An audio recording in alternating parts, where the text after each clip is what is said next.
Buenas tardes. Bueno, nos encontramos nuevamente en una clase virtual, ya de las últimas. Hoy vamos a ver una bolsa de sucesiones. Increíblemente, bueno, también ya casi terminando esta cursada que fue toda virtual en este año tan particular. Hoy vamos a ver disposiciones testamentarias. Ustedes han venido viendo algo de testamentos en la clase anterior.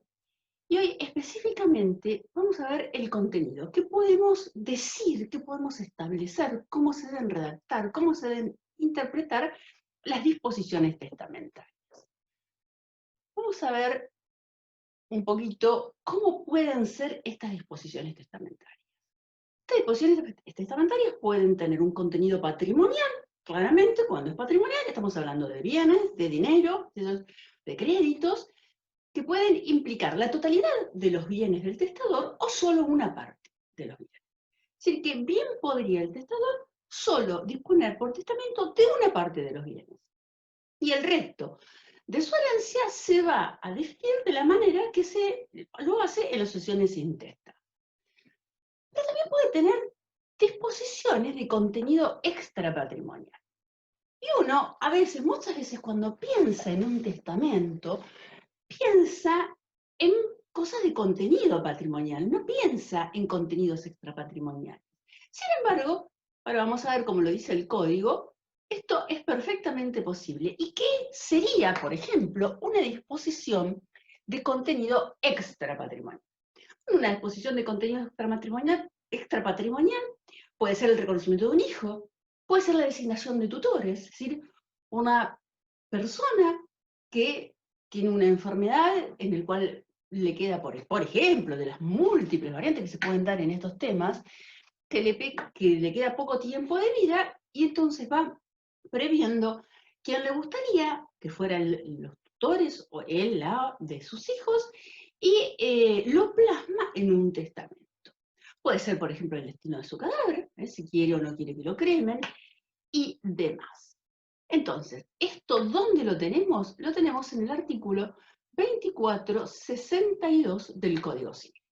Las personas humanas pueden disponer libremente de sus bienes para después de su muerte, respetando las porciones legítimas. ¿Sí? Acá ya tenemos una característica más. Ustedes ya lo han venido viendo todo esto porque vieron legítima y porque vieron algo de testamento, que si el testador tiene herederos legitimarios, no puede disponer más allá de la porción disponible. Porque si no, los legitimarios van a tener una serie de acciones que vieron la clase pasada. Entonces, tiene que respetar estas porciones legítimas establecidas en el título 10 de este libro mediante testamento otorgado con las solemnidades legales.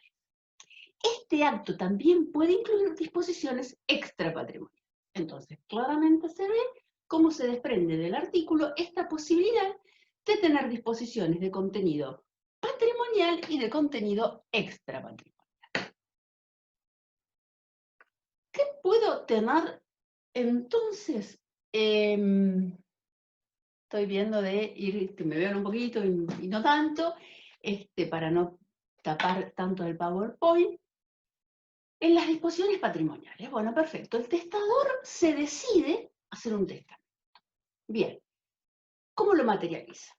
Ya dijimos que puede tener disposiciones patrimoniales y extramatrimoniales, pero además puede designar institución de herederos universales. Estos herederos universales, ustedes vieron, son esos herederos que tienen vocación al todo, porque el testador designa quiénes son sus herederos universales. Por ejemplo, dice que designa como su heredero a Juan. Después vamos a ver algo más con detalle del tema de cómo individualizo a Juan. En cuyo caso, bueno, uno solo no voy a tener mayores inconvenientes. Pero si, por ejemplo, yo digo que se lo dijo a Juan y a Juanita, y uno de ellos no quiere o no puede, esta vocación al todo hace que uno de ellos no pueda o no quiera, incremente esta vocación al todo que tiene el que sí quiere y puede. Pero también puedo designar herederos de cuota. ¿Cómo sería un heredero de cuota? Bueno, el heredero de cuota le voy a decir que le dejo 2/3 partes, un medio, un cuarto, ¿sí? una parte alícuota de la herencia. Y esto se lo llama, el Código Civil y Comercial, heredero de cuota. Y también puedo establecer legados. Ustedes van a ver que en legados no me voy a detener demasiado porque es objeto de una bolilla que van a ver a continuación que termino yo con Leonardo. Entonces, a ver, una vez que se establecen estas disposiciones testamentarias, uno tiene que pensar en cómo se interpreta. Y esto que puede parecer una cosa como obvia, muchas veces puede no serlo. Sobre todo cuando el testamento es hológrafo. Porque en el testamento por acto público podemos tener la ayuda del escribano que nos puede decir, bueno, esa palabra es ambigua, no se entiende, esto que quiere decir no está muy claro, y entonces se puede ir mejorando la redacción. Pero en el hológrafo esto no sucede. Entonces, ¿qué pasa acá? ¿Qué nos dice el 2470? Las disposiciones testamentarias deben interpretarse adecuándolas a la voluntad real del causante según el contexto total del acto. Es decir, muchas veces va a depender en qué ambiente se desarrolla esa persona, porque va a utilizar terminología propia del ambiente que está acostumbrado a estar. Si es un empresario, si trabaja en el campo, si trabaja en distintos ámbitos, si es un abogado, tal vez el lenguaje sea más jurídico. Ahora vamos a ver que no se debe darle un sentido técnico, salvo que se le haya querido dar el sentido técnico, pero bueno, si tenemos un abogado especialista en familia y sucesiones, capaz que sí se lo quiso dar el sentido técnico. Es decir, bueno, va a depender un poco de todo este contexto que este vocabulario que emplea se entienda dentro del mismo para saber qué es lo que realmente quiso el testador, porque tenemos un problema, ¿no? Está muerto, entonces no le podemos ir a preguntar qué quiso decir. Hay que desentrañar qué es lo que quiso decir. Entonces, fíjense lo que sigue diciendo este artículo. Las palabras empleadas deben ser entendidas en el sentido corriente, excepto que surja claro que el testador quiso darles un sentido técnico. Entonces, bueno, también esto hay que verlo. Se aplican en cuanto sean compatibles las demás reglas de interpretación de los contratos. Y acá tenemos la expresión de la voluntad del testador. Es decir, un testamento, lo que uno busca es qué quiso decir el testador. Entonces, las disposiciones testamentarias deben ser la expresión directa de la voluntad del testador y algo que ya vieron, que es que deben bastarse a sí. Es decir, aquel que va a leer el testamento tiene que entender el testamento sin recurrir a ninguna ayuda. No puede recurrir a otro documento que haya dejado el causante. Tiene que bastarse la disposición con lo que dice en el testamento. También sabemos que la facultad de testar es indelegable. ¿Sí? El testador no puede decir que delega que tal bien diga Juancito a quién se lo va a dejar. No, lo tiene que decir él. A quién, qué bien, cuánto deja, qué deja. Todo esto tiene que bastarse todo a sí mismo en el testamento. Las disposiciones testamentarias no pueden dejarse al arbitrio de un tercero. Y algo que también sabieron, que no es válido el testamento otorgado conjuntamente por dos o más personas, pero que esto ya fue objeto de una clase anterior. Entonces, ¿cuál es el principio general que sustenta el Código Civil y Comercial en el artículo 2484? La institución de herederos y legatarios solo puede ser hecha en testamento y no debe dejar lugar a dudas sobre la identidad de la persona instituida. Por eso yo recién les decía en el ejemplo de Juan, que por ahí si digo Juan solo no va a alcanzar. Es decir, testador va a ser un testamento. Y me tiene que decir claramente quién es el instituido. Ahora, claramente a veces surge claro porque puede que el testador conozca un solo Juan, o por ejemplo diga que le deja todos sus bienes, o parte de sus bienes, o 2/3 partes de sus bienes, a su mejor amigo Juan. Y tiene nada más que un mejor amigo Juan. Entonces está claro, a pesar de que Juan solo no hubiera alcanzado. Ahora, si resulta que conoce un montón de Juan, esto no nos va a alcanzar. Entonces, esto tiene que estar claro. No debe dejar dudas sobre la identidad de la persona instituida. ¿Qué sé yo? Hay montones de ejemplos que se ponen en los distintos libros que ustedes pueden leer, ¿no? Bueno, le dejo a mi sobrino Juan. a mi amigo Juan. Es decir, bueno, cosas que pueden ayudar a individualizar, y si no, claramente con el apellido y demás datos si hubiera más, en esto que muchas veces se utiliza, de que padre e hijo tienen el mismo nombre y apellido, bueno, entonces tendré que decir a cuál se lo dejo. Sí, al padre o al hijo. Acto seguido, el código, que también lo hacía el de Vélez, nos dice en determinados casos especiales cómo se deben entender. ¿Por qué en casos especiales cómo se deben entender? Porque, bueno, hay algunas terminologías que uno puede decir, por ejemplo, acá el código dice en el 2485 la institución a los parientes. Vamos a suponer que el testador dice, dejo todos mis bienes a mis parientes, sin nada más. Bueno, pero ¿a qué pariente? Esto puede ser que tenga un solo pariente. Es decir, yo conozco gente en donde es hija única, de una madre que también es hija única, en donde el papá falleció, no hay tíos ni nada, entonces, bueno, no hay pariente. Hay un solo pariente. O hay poquitos parientes. Entonces acá no vamos a tener demasiados problemas. Pero puede ser una familia ampliada, una familia grande, donde haya primos, muchos hermanos, muchos tíos, muchos sobrinos. Entonces, bueno, ¿qué me quiere decir acá el testador? ¿A quién de todos estos parientes se lo dejo? ¿Qué me dice el código? Bueno, si el testador dice a los parientes así en plural, vamos a ver cómo se entiende. Y lo resuelve el código. Se entiende hecha a los del grado más próximo, según el orden de la sucesión intestada y teniendo en cuenta el derecho de representación. Si a la fecha del testamento hay un solo pariente en el grado más próximo, como puse parientes en plural, se entienden llamados al mismo tiempo los del grado siguiente.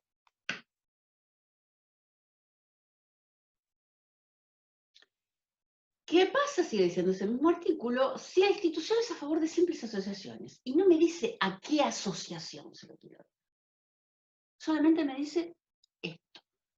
Entonces, ¿qué me dice el código? Bueno, si fuera así la institución, se entiende hecha a favor de las autoridades superiores respectivas del lugar del último domicilio del testador, con cargo de aplicar los bienes a los fines indicados por el causal.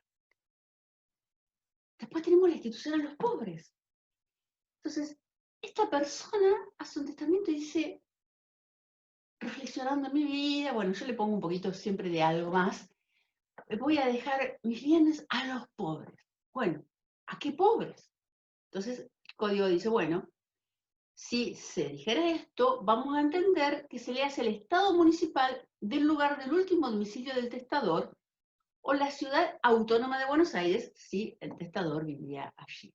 En su caso, con cargo de aplicar los bienes a fines de asistencia social. Otra institución, a favor del alma del testador o de otras personas, ¿no? Esto, bueno, y si me dice esto, ¿aquí a quién se lo damos? ¿Se entiende hecha, dice el código, a la autoridad superior de la religión a la cual pertenece el testador, con cargo de aplicar los bienes a sufragios y fines de asistencia social? Bien, y esto es cómo se viene interpretando, según el código, estas instituciones especiales. Vamos ahora a ver qué nos dice el artículo 2486.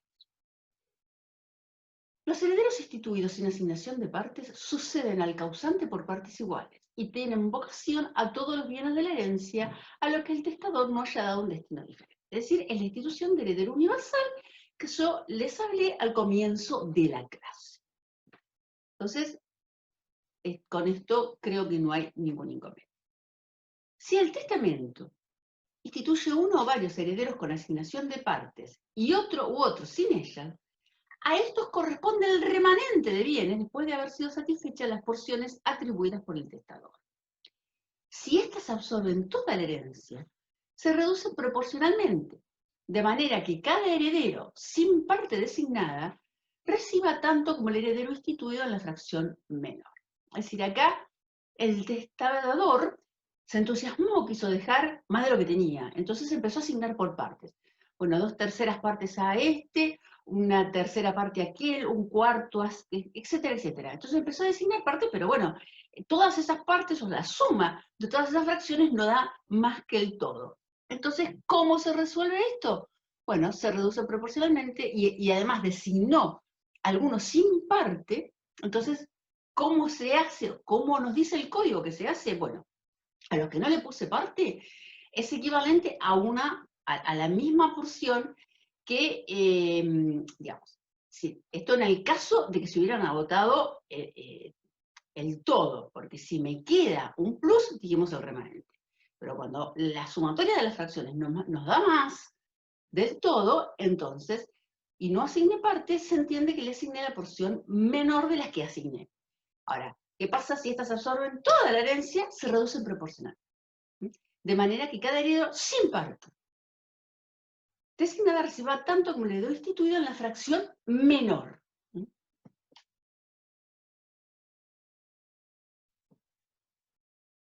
Bien, hay casos en donde el testador no designó herederos universales con estas palabras, pero que implican a la institución de herederos universales. Y esto nos lo ejemplifica el 2487. La institución de herederos universales no requiere el empleo de términos sacramentales. La constituyen especialmente la atribución de la universalidad de los bienes de la herencia, aunque se limite a la nuda propiedad. El legado de lo que reste, después de cumplido los demás legados. Y bueno, yo dejo un montón de legados, y después digo, y lo que reste, se lo dejo a María. Identificada, todo como dijimos. Entonces, esto es una institución de heredero universal. Los legados que absorben la totalidad de los bienes, el testador confiere a los legatarios el derecho de acrecer, que ya lo vamos a ver, y el heredero instituido en uno o más bienes determinados es legatario. Es decir, que aunque utilice la palabra heredero, pero si le dejo uno o más bienes determinados, no es un heredero, sino un legatario. Seguidamente nos va a decir el código cómo se instituye el heredero de cuota. Algo yo les fui adelantando de todo esto. Los herederos instituidos en una fracción de la herencia no tienen vocación a todos los bienes de esta, excepto que debe entenderse que el testador ha querido conferirles ese llamado para el supuesto de que no puedan cumplirse por cualquier causa las demás disposiciones testamentarias. Si la adición de las fracciones consignadas en el testamento excede la unidad, se reduce proporcionalmente hasta ese límite. Si la suma de las fracciones no cubre todo el patrimonio, el remanente de los bienes corresponde a los herederos legítimos y a falta de ellos a los herederos instituidos en proporción a sus cuotas. Entonces, de todo esto que venimos viendo, uno podría preguntarse, pero entonces ¿pueden existir herederos testamentarios ilegítimos? Ustedes saben que dentro de los legítimos tenemos los legítimos y los legitimarios. Entonces, cuando tenemos herederos legitimarios, yo ya les dije que se debe respetar la porción disponible. Entonces, solamente se va a poder hacer testamento sobre la porción disponible. ¿Qué pasa si no tengo legitimarios? Si no tengo legitimarios, pero tengo colaterales y demás, entonces, ¿qué va a suceder? Yo en realidad podría hacer testamento por el todo, pero no lo hago por el todo. Entonces, en la parte que no hago o que no dispongo, van a venir a suceder los herederos legítimos. Y así llegamos a la sustitución de heredero. Vamos de vuelta, me había olvidado de mi fotito. Vamos de vuelta con un concepto que en realidad cuando uno habla de sustituir, está hablando ni más ni menos que de reemplazar. Es decir, voy a sustituir a alguien en algo. Y este es un autor que se repite esta definición por su claridad. Vieron que hay doctrinarios que dan definiciones muy, muy claras. Lafaye es uno de ellos. ¿Qué es la sustitución de herederos según Lafaye? Es la disposición por la cual el testador instituye en orden subsidiario una persona para el caso de que el instituido en primer término no llegue a suceder. Esto vamos a ver es la sustitución vulgar y está permitida. Entonces, ¿cuándo? Cuando yo digo, por ejemplo, que designo heredero a Juan, pero si Juan no puede o no quiere, entonces va a venir a suceder María. Entonces, ¿qué pasa? María va a suceder si Juan no quiere o no puede. Esta está, vamos a ver ahora, regulada y permitida. Pero también está La prohibida, la que yo no puedo hacer, que es nombrar un heredero al heredero. Yo no podría decir que designo heredero a Juan y que éste debe conservar los bienes de mi herencia para que cuando él se muera se los pase a María. Porque esto es una sustitución prohibida, que es designarle heredero al heredero. Esto no puedo hacer. Ni aunque sea con esta carga de que tiene que conservarlos para transmitir a María, o también se podría decir que los que se conserven, sin la carga de que tienen, sino que los bienes que se conserven de mi herencia cuando Juan muera, se los tiene que pasar a María. No están permitidas, son las llamadas sustituciones fideicomisarias. Y acá vamos de vuelta con lo que dice, a ver si pueden ver ahí, sobre sustitución, el artículo 2491. La facultad de instituir herederos o legatarios no importa el derecho de imponer un sucesor a los instituidos. La disposición que viola esta prohibición no afecta la validez de la institución y tiene eficacia si puede valer en alguno de los dos casos del párrafo siguiente. El testador puede subrogar al instituido para el supuesto de que éste no quiera o no pueda aceptar la herencia o el legado. La sustitución establecida para uno de estos casos vale para el otro. El heredero o legatario sustituto queda sujeto a las mismas cargas y condiciones impuestas al sustituido si no aparece claramente que el testador quiso limitarlas al llamado en primer término. Y acá tenemos esto que yo les comentaba, la sustitución de residuo. No es válida la disposición del testador por la que llame a un tercero a recibir lo que reste de su herencia al morir el heredero legatario instituido. La nulidad de esta disposición no perjudica los derechos de los instituidos. Y ahora tenemos, yo les dije que estas sustituciones que están prohibidas se llaman sustituciones fideicomisarias. Pero ustedes han venido viendo, sobre todo en el 2448, pero además de otras clases se han venido desprendiendo, la posibilidad de hacer un fideicomiso testamentario. Son dos cosas diferentes. Una cosa es la sustitución fideicomisaria y otra cosa es el fideicomiso testamentario.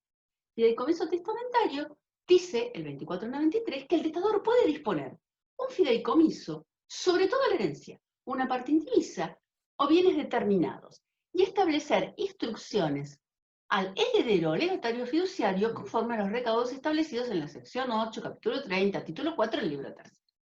La constitución del fideicomiso no debe afectar la legítima de los herederos forzosos, excepto el caso previsto en el 2448. Entonces, el testador, si tiene legitimarios, solamente va a poder hacer un fideicomiso testamentario sobre la porción disponible, como veíamos bien. Salvo el 2448, que ustedes lo vieron en la clase anterior, y que ahora vamos a repasar un poquito. Si no tiene legitimarios, entonces puede hacer un fideicomiso testamentario sobre toda la herencia, una parte indivisa o bienes determinados. ¿Qué pasaba en este artículo que decíamos que se podría hacer aún en esta porción un fideicomiso, que es aquel heredero vulnerable por sufrir o padecer una discapacidad? Entonces, el causante puede disponer por el medio que estime conveniente, incluso mediante un fideicomiso, además de la porción disponible, de un tercio de las porciones legítimas para aplicarlas como mejora estricta a descendientes o ascendientes con discapacidad. Esto ustedes lo vieron en la clase anterior, pero quería recordarlos acá como el tema de las excepciones que venimos viendo.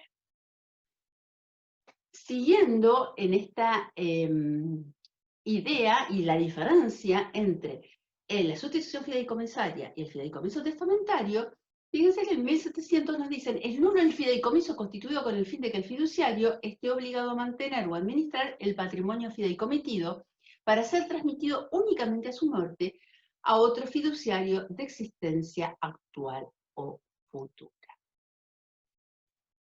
Bien, y ahora llegamos a esto que yo les adelanté en alguna de los minutos anteriores, sobre esta posibilidad del derecho de acrecer. Yo les decía hoy que los herederos universales tienen esta vocación al todo. ¿Sí? Bueno, si yo designo dos o más herederos y uno de ellos no puede o no quiere, tienen vocación, aumentan su cantidad de cosas que van a recibir los otros herederos universales por esta vocación al todo.